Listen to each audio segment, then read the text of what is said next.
They were jumping on these young girls and forcing them to be men. Well, on to this, a woman who detransitioned after identifying as a male, winning a landmark medical malpractice lawsuit. Fox Varian awarded $2 million after suing the doctors accused of pushing a double mastectomy when she was a minor. The 22-year-old reportedly testified, quote, "I was 16 and I was really, really mentally ill. I obviously wasn't mature enough to make the decision to have surgery, and I certainly was not mature enough to handle the aftermath." Our next guest is one of the first children's transgender public whistleblowers in the United States. Jamie Reed was a caseworker at the Washington University Transgender Center. She joins us now. Jamie, let me personalize this just for a moment. You know, I was about 21 years old when I found out I had a breast cancer gene that put me at an 80% chance of breast cancer.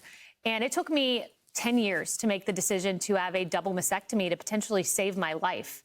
It was a lot of, consternation and emotion. And I think about this young woman at 16 years old.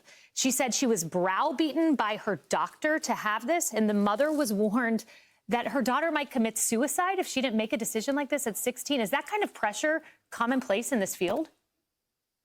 Absolutely, it is. And that's part of why today I am so grateful that this jury decided on this plaintiff's behalf. She deserves justice for this. And she really is the tip of the iceberg on how this industry has been treating these young people and their families. Yeah, it was amazing.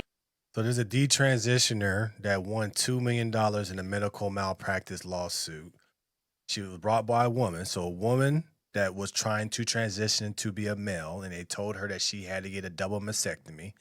And what happened was she didn't want to do it. She was really, really ill. The doctors did not care, and they proceeded to do it anyway. Without the parent permission and everything, they basically made the call to do it on this girl, and then the girl later on regretted it, and then she doesn't have any breasts anymore.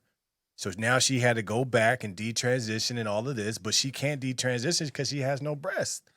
So what we see from these people, from these sick doctors, they were jumping on these young girls and forcing them to be men. They were calling this thing and saying, hey, go ahead, be a male. We'll do it right now. Forget what your parents say. What we see today is these doctors are playing the role of the parent. So now this woman has won $2 million, but she will never get her breast back. That's the crazy thing about this world. In this time that we live in, this is why you see that the Trump administration is telling you, leave them doctors alone. Because what we start to see from a lot of these doctors, sick people.